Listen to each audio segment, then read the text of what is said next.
So in regards to the interview you did with Esther Perel and Diane Adams, which is really good about polyamory, someone said, would these academic people think differently if they lost their prosperity? I'm convinced they would.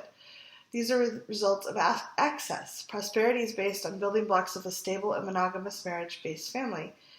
When a man passes away, which of his 8 females gets the deed to his house, and what does that fight look like? The son of which of his wives takes over the family business? Prosperity derives in part from one generation building upon the prior generation's prosperity. In lower-income families, prosperity derives in part from multiple people working, having only one set of bills for their living expenses. These people take access from their cushy prosperity and way of living and confuse that wealth with not having to be responsible for nurturing our prosperity, instilling stability, and preparing our youth and cultivating our culture through the means of tradition. Cool. So it was a thoughtful comment. Yeah, it's super thoughtful. And I'm Reid Mahalko, by the way, but readaboutsex.com. I'm Cathy from theintimacydojo.com. And whoever wrote that in, thank you. Very thoughtful. Now we will discuss. Yes. So to me, some of that thought comes from the assumption that the wives can't take, like if there's multiple women in the relationship, that they won't support each other or support themselves. Mm-hmm. So I don't assume that if I'm dating a male that he's going to leave me as property or he's going to take care of me, because I actually can take care of myself. And some of that is I'm very privileged. I have a good job, I have a good education that lets me bring in an income that is comfortable to do that. But I think that basing the assumption on a male must bring in the money and leave things to his wives or his partners for them to be self-sufficient is assuming that women can't take care of themselves when there's a lot of single moms out there kicking butt and taking names. They're working really hard. But it's in order to have a stable relationship, a stable livelihood, I don't think that you need to have one man, one woman, and the woman relying on the male.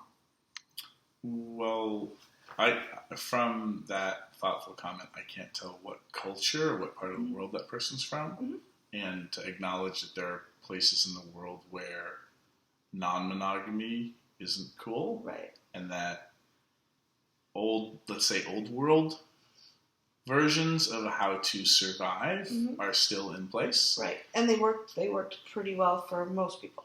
Well, I mean, if you happen to be monogamous and heteronormative, then these things can work great. And if you can bear children, like all these things can work really well. And I think there might be better ways of looking at things. Yeah.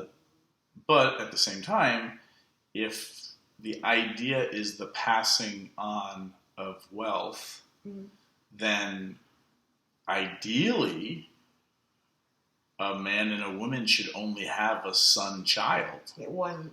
So having more children spreads it out. Screws it up. Yeah. And then the children are fighting over things. But we don't think that's bad. Right. So if you raise people to be able to be great communicators and fair and just, and have high emotional IQs, which I think and to be compassionate and loving, which I think most people wouldn't disagree with, as kind of like, these are things that seem to make people good people. Mm-hmm.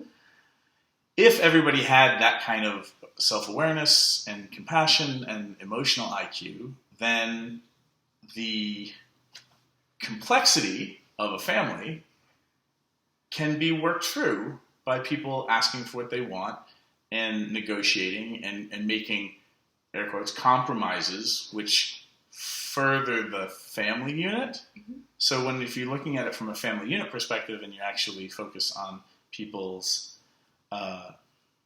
training people and teaching people to be good people, I think really what we're back to now is like, what's your self-expression in family, in love, in relationships, and the prosperity piece then kind of gets handled because the lineage can be worked through.